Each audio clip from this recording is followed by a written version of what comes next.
o milagre que mudou a vida de Rodrigo. Rodrigo sempre foi um homem trabalhador. Desde jovem, aprendeu com o pai que o suor da testa era o caminho para sustentar a família. Casou-se cedo com Ana, uma mulher doce e dedicada, e juntos tiveram 2 filhos, Lucas, de 8 anos, e Sofia, de 5. A vida não era fácil, mas eles se viravam. Rodrigo trabalhava como pedreiro, e mesmo nos dias mais quentes, não faltava ao serviço. Até que, num dia comum, tudo mudou. Era uma terça-feira, e Rodrigo sentirá uma dor forte no peito enquanto carregava sacos de cimento. Achou que fosse cansaço, mas a dor não passava. No dia seguinte, mal conseguia levantar da cama. Ana, assustada, o levou ao posto de saúde, onde o médico, depois de alguns exames, deu o veredito: seu coração está muito fraco. Você tem uma cardiomiopatia avançada. Precisa de um transplante, e até lá, qualquer esforço pode ser fatal. Rodrigo ouviu aquelas palavras como um golpe. Como ia sustentar a família? Como ia ver os filhos crescerem? As contas se acumulavam, e o pouco que tinham guardado foi gasto com remédios. Os médicos disseram que ele não poderia mais trabalhar, que precisava ficar em repouso. Mas como? A cada dia, a desesperança crescia. Rodrigo começou a se fechar, a evitar até os filhos, com medo de que eles percebessem seu medo. Ana chorava à noite, rezando sozinha no quarto, enquanto ele fingia dormir. Foi então que Dona Maria, uma vizinha idosa que sempre os cumprimentava com um sorriso, bateu à porta. Ela era uma irmã da Congregação Cristã no Brasil, uma igreja que Rodrigo só conhecia de ouvir falar. Filho, eu sei que vocês estão passando por uma prova difícil. Mas Deus não abandona ninguém. Venha conosco no culto. Só venha. Ana, que já não sabia mais o que fazer, aceitou o convite. Rodrigo, relutante, foi mais por não deixá-la ir sozinha do que por fé. O primeiro culto na Congregação Cristã no Brasil foi diferente de tudo que Rodrigo já tinha visto. Não havia instrumentos, nem palmas, nem show. Só irmãos e irmãs vestidos com simplicidade, homens de camisa social e gravata, mulheres com saias longas e cabelos presos. O local era humilde, mas limpo, com bancos de madeira enfileirados. No fundo, uma mesa coberta com um pano branco, a mesa da Santa Ceia. O ancião, um homem de cabelos grisalhos e voz serena, abriu a reunião com um hino. Todos cantavam sem acompanhamento, só as vozes unidas, como se cada palavra saísse do coração. Rodrigo não conhecia a letra, mas sentia algo estranho, uma paz que não entendia. Quando chegou a hora das orações, os irmãos se ajoelharam, e Rodrigo, sem saber por quê, fez o mesmo. Ouviu pedidos simples, sinceros: Senhor, abençoa o irmão João que está doente, dá força à irmã Clara, que perdeu o marido. E então, como se lesse em sua alma, alguém disse: Senhor, socorre aquele que está aqui pela primeira vez, que precisa de um milagre. Rodrigo sentiu os olhos ardendo. Não chorava há anos, mas ali, entre aquelas pessoas que nem conhecia, as lágrimas caíram. Depois do culto, o ancião se aproximou. Irmão, tudo bem? Você parece carregar um fardo pesado. Rodrigo, envergonhado, balbuciou algo sobre problemas de saúde. O ancião não pressionou, só disse: Deus ouve as orações dos que confiam nele. Volte amanhã. E Rodrigo voltou. Todos os dias, ele e Ana iam ao culto. Às vezes, ele mal conseguia ficar em pé, mas os irmãos o sustentavam, literalmente. Uma vez, desmaiou no meio da reunião, e em segundos, estava cercado por mãos que o amparavam, vozes que oravam por ele. Senhor Jesus, toca neste irmão. Dá-lhe saúde, dá-lhe força. Ele acordou no banco, com um copo d'água na mão e um ancião ao seu lado. Deus não esqueceu de você, filho. Os médicos continuavam dizendo que seu caso era grave, que a lista de transplante era longa. Mas Rodrigo começou a sentir algo diferente. As dores, que antes o deixavam acamado, começaram a diminuir. Uma manhã, acordou e conseguiu respirar fundo sem sentir pontadas no peito. Ana, incrédula, levou-o de volta ao médico. O cardiologista, depois de novos exames, franziu a testa. Isso não faz sentido. Seu coração está melhor. Muito melhor. Como se a doença tivesse regressado. Rodrigo não disse nada, mas sabia, eram as orações. O milagre não veio de uma vez, como num filme. Veio devagar, como a luz da manhã que vai clareando o céu. A cada culto, Rodrigo sentia mais força. Os irmãos oravam por ele, impunham as mãos, e ele acreditava.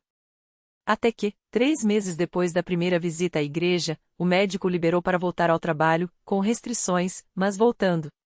Não entendo, mas você está curado, disse o doutor. O dia em que Rodrigo voltou a pegar a colher de pedreiro foi um dos mais felizes de sua vida. Mas havia algo que ele queria fazer antes.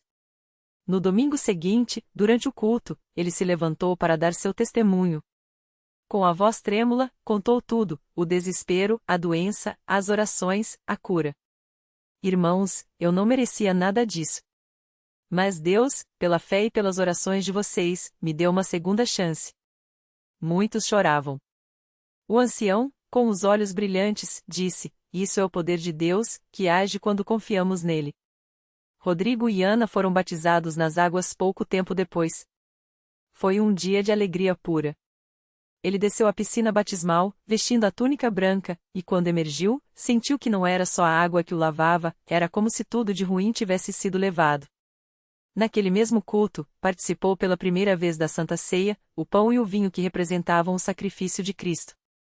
Isso é o meu corpo, que é dado por vós, disse o ancião, e Rodrigo entendeu, pela primeira vez, o tamanho daquele amor. Hoje, Rodrigo é um cooperador na congregação cristã no Brasil. Não é ancião, não prega, mas está sempre presente, ajudando onde pode. Às vezes, visita irmãos doentes, leva um pouco de comida, ora com eles. Deus me deu de graça. Agora, eu dou aos outros, diz ele. A lição que Rodrigo aprendeu não foi só sobre a cura física.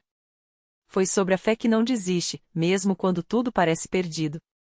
Sobre a igreja que não é um prédio bonito ou um culto cheio de emoções, mas um lugar onde Deus ouve e age. Sobre a humildade de reconhecer que, sozinhos, somos fracos, mas com Deus, tudo é possível. Quando perguntam como ele foi curado, Rodrigo sorri e responde: não fui eu. Foi Deus, através das orações dos irmãos. A congregação não tem segredos, não tem fórmulas. Só tem fé. E isso basta. Rodrigo nunca imaginou que sua história de dor se transformaria em um testemunho vivo do poder de Deus. Mas o Senhor, que tudo vê, tinha planos maiores para ele. Um dia, enquanto visitava um irmão enfermo no hospital, ele conheceu a família de Dona Maria, uma senhora idosa que lutava contra um câncer avançado. Os médicos já tinham dito que não havia mais o que fazer. A filha dela, desolada, contava que a mãe, mesmo com tanta dor, só pedia uma coisa: quero ver meu filho se converter antes de partir. O filho de Dona Maria, Carlos, era um homem amargurado. Há anos tinha se afastado da igreja depois de uma desilusão com pessoas que diziam ser cristãs, mas viviam de aparências. Ele não acreditava mais em milagres, muito menos em perdão. Quando Rodrigo chegou ao quarto do hospital e ouviu a história, sentiu o coração apertar. Lembrou de si mesmo, deitado naquela maca anos antes, cheio de revolta, achando que Deus tinha o abandonado.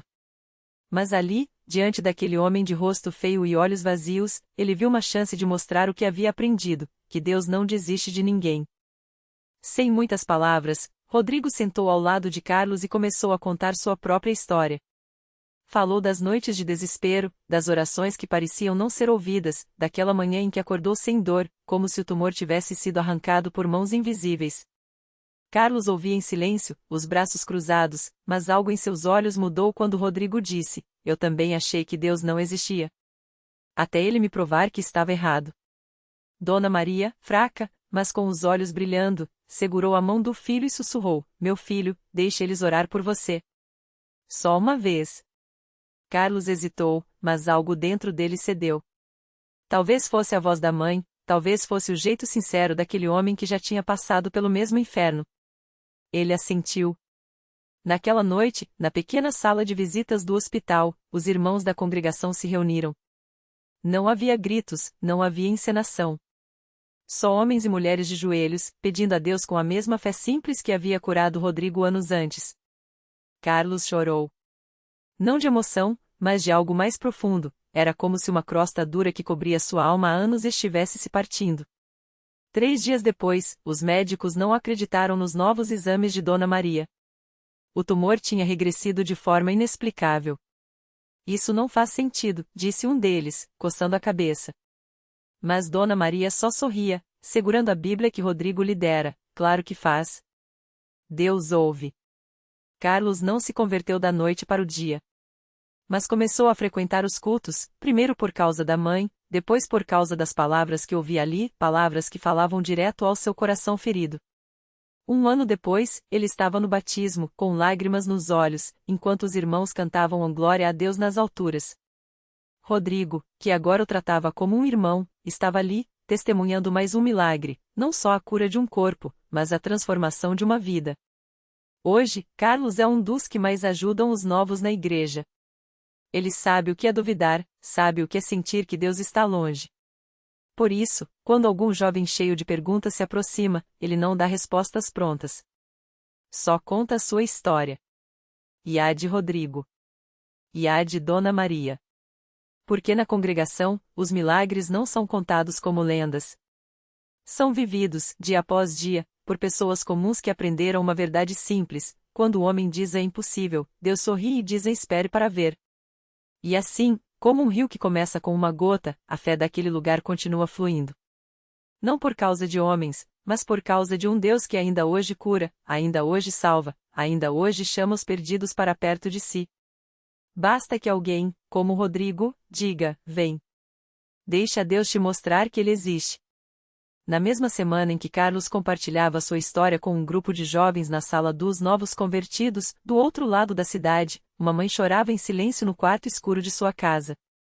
Ana Clara, uma professora de 38 anos, segurava nas mãos um exame médico que confirmava o pior: seu filho Lucas, de apenas 9 anos, tinha uma doença rara nos rins. Os médicos deram poucas esperanças. Transplante urgente ou, a voz do médico sumiu no ar, mas Ana Clara entendeu o que ele não teve coragem de dizer.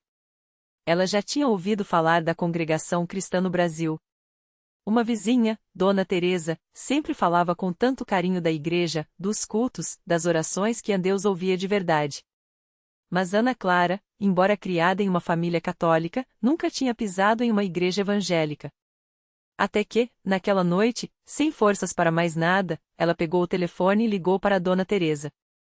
Por favor, me leve lá. Não sei orar direito, não sei nem por onde começar, mas preciso que Deus ouça meu grito. No domingo seguinte, Ana Clara entrou pela primeira vez na congregação. Não sabia os hinos, não conhecia a liturgia, mas quando o coro começou a cantar Deus é fiel, ele não muda, algo dentro dela se quebrou. As lágrimas caíram sem controle, e ela sentiu uma paz que não fazia sentido diante daquela notícia terrível. Após o culto, uma irmã se aproximou e, sem saber de nada, disse: Deus vai te surpreender, minha filha. Só não desista. Os dias seguintes foram de uma luta entre a fé nascente e o medo. Ana Clara levava Lucas aos médicos, mas também o levava aos cultos. Uma noite, durante a oração dos irmãos, um presbítero colocou as mãos na cabeça do menino e orou com uma convicção que abalou Ana Clara: Senhor, tu que criaste este corpo, restaura-o. Que os rins deste menino funcionem como tu os projetaste. Ela sentiu algo mudar no ar. Não era emoção. Era como se uma presença invisível dissesse: confie em mim. 3 semanas depois, nos exames de rotina antes de uma possível diálise, os médicos ficaram em silêncio. Os números não batiam. Fizeram um novo exame. E outro. Até que, incrédulos, chamaram Ana Clara: não entendemos. Os rins do Lucas estão respondendo. A função renal melhorou de forma inexplicável. Não é cura, mas é como se a doença tivesse regressado. Ana Clara não precisou ouvir mais nada. Ela sabia. Deus tinha ouvido. Hoje, Lucas, já com 12 anos, corre pelo pátio da igreja como qualquer criança. Ana Clara, que antes mal conseguia falava de Deus, agora é uma das que mais incentivam as mães que chegam desesperadas. Eu já estive onde você está, ela diz, segurando as mãos delas. Mas Deus não desistiu de mim. E não vai desistir de você. E assim, como Carlos, como Rodrigo, como Dona Maria, Ana Clara aprendeu que na congregação não se fala de milagres como coisas do passado. Eles acontecem no presente. Não são contados apenas nos púlpitos, mas nas mesas de jantar, nos corredores dos hospitais, nos olhares de quem já esteve no fundo do poço e descobriu que Deus estende a mão. Porque ali, entre hinos e orações, entre irmãos que se abraçam e choram juntos, uma verdade se repete: Deus não mudou. Ele ainda hoje seca lágrimas, ainda hoje transforma a dor em testemunho, ainda hoje faz do impossível uma história para ser contada. Basta que alguém, como Ana Clara, murmure no desespero: Senhor, eu creio. Ajuda a minha incredulidade. E ele responde. Sempre responde. Ana Clara saiu daquele culto diferente. Não era só a emoção do momento, não era só o alívio de ter desabafado.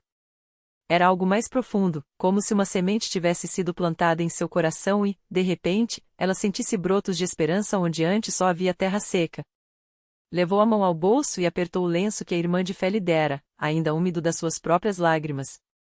Deus não mudou, ela repetia baixinho, como se precisasse gravar aquelas palavras na alma. Mas a vida não parou. Os boletos continuaram chegando, o diagnóstico do filho mais novo não sumiu da pasta médica, e o marido, embora mais calmo depois da oração, ainda olhava para o chão quando falava do futuro. Ana Clara sabia que a fé não era uma varinha mágica. Mas agora ela tinha algo que não tinha antes, a certeza de que não estava sozinha. Na quarta-feira seguinte, ela voltou à igreja. Não por obrigação, não por hábito, mas porque precisava. Precisava daqueles abraços, daquelas vozes unidas cantando a Deus proveu, Deus provê, Deus proverá. Precisava ver os olhos da irmã Marlene, que havia orado por ela com tanta convicção, como se já visse a vitória. E foi ali, entre os bancos da congregação, que Ana Clara ouviu um recado que mudaria tudo. O pastor anunciou que a igreja estava organizando uma campanha de doações para famílias em dificuldade. Não é esmola, é amor em ação, ele disse. Deus usa as mãos de quem tem para abençoar quem precisa. Ana Clara baixou a cabeça, envergonhada. Ela era uma das que precisavam. Mas então, como se Deus mesmo tivesse soprado em seu ouvido, ela ouviu: confia. Eu já estou agindo. No domingo seguinte, enquanto ajudava a servir o café após o culto, uma irmã que mal conhecia se aproximou. Ana Clara, né? O Espírito Santo me colocou você no coração essa semana. Não sei porquê, mas sinto que preciso te dar isto. E colocou em suas mãos um envelope simples, sem remetente. Dentro, havia um valor que cobria exatamente as despesas mais urgentes do mês e um bilhete: Deus te vê. Não desanime. Ela não chorou na hora. Ficou paralisada, como se o ar tivesse saído dos seus pulmões. Só quando chegou em casa e mostrou ao marido é que as lágrimas vieram, quentes e abundantes. Isso não é coincidência, isso é Deus, ele disse, e pela primeira vez em meses, Ana Clara viu um brilho nos olhos dele. Não era o fim da luta, mas era um sinal. Um sinal de que, mesmo quando tudo parecia perdido, Deus estava tecendo uma história de restauração. E os sinais não pararam por aí. Na semana seguinte, o médico do filho ligou para adiantar que uma nova medicação, antes inacessível pelo SUS, havia sido liberada para casos como o dele. Não sei como, mas o nome do seu filho estava na lista prioridade, disse a secretária. Ana Clara segurou o telefone, lembrando-se das orações da irmã Marlene: Senhor, abre portas onde não há portas. Mas o maior milagre não foi o dinheiro, nem a medicação. Foi o que aconteceu dentro dela. Aquela mulher que antes se sentia esmagada pela vida agora acordava com um propósito. Começou a visitar outras mães no hospital, levando não só palavras de conforto, mas o testemunho vivo de que Deus ainda opera. Se ele fez por mim, pode fazer por você, ela dizia, e suas palavras tinham peso, porque vinham de quem havia estado no vale da sombra da morte e visto a luz. Um ano depois, Ana Clara estava de pé diante da congregação, compartilhando sua história. Não com orgulho, mas com lágrimas nos olhos e gratidão no coração. Eu vim aqui quebrada, achando que Deus tinha me esquecido. Mas Ele nunca esquece dos seus. Às vezes, a resposta demora, às vezes vem de um jeito que a gente não espera, mas Ele sempre responde. Ao seu lado, o marido segurava a Bíblia aberta em Jeremias 29:11. Eu sei os planos que tenho para vocês, planos de fazê-los prosperar, e o filho, agora com saúde estável, sorria do primeiro banco. A plateia não aplaudiu. Não era um show. Foi um coro de amém e glória a Deus, de pessoas que também tinham suas próprias histórias de milagres. Porque na congregação, ninguém é apenas espectador.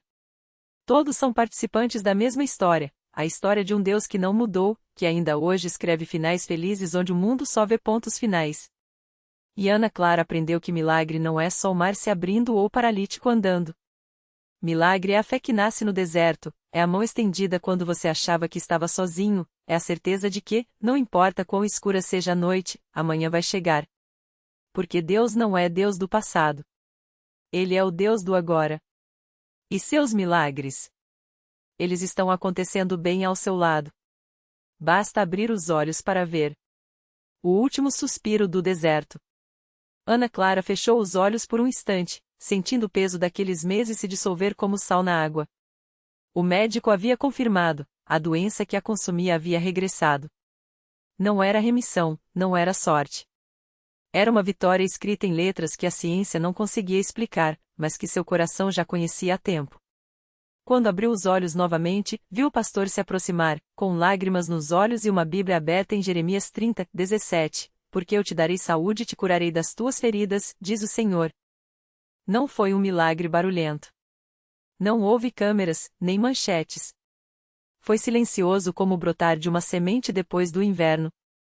Mas ali, entre aquelas paredes simples e corações unidos, Ana Clara entendeu, Deus não precisa de holofotes para agir.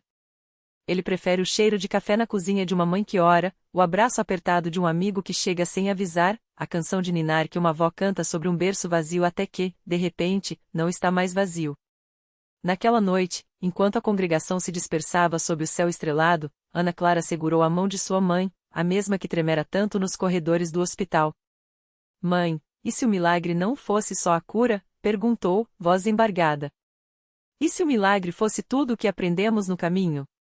A mãe sorriu, com os olhos brilhando mais que as luzes da igreja. Filha, o milagre é você aqui, de pé, mas também é cada lágrima que regou essa fé. É cada eu não sei o que virou um confio. Deus não nos tira do fogo, ele anda conosco dentro dele. A lição não era sobre a cura. Era sobre a mão que nunca solta a nossa. Anos depois, Ana Clara contaria essa história não como alguém que viu um milagre, mas como alguém que vivenciou a fidelidade de Deus na espera, no medo, na surpresa da manhã depois da noite mais longa. Porque milagre, ela aprendeu, não é só o fim feliz. Milagre é a coragem de acreditar que a história ainda está sendo escrita, mesmo quando o lápis parece ter quebrado. E enquanto o vento levava os últimos améns pela janela aberta, uma criança na plateia puxou a manga da mãe e apontou para Ana Clara. Mãe, olha. Ela está sorrindo como se já soubesse que tudo ia ficar bem. A mãe abaixou, beijou a testa do filho e sussurrou, é porque ela sabe, meu amor. Ela sabe. Porque Deus não é apenas o autor dos milagres, ele é o Deus que nos ensina a vê-los.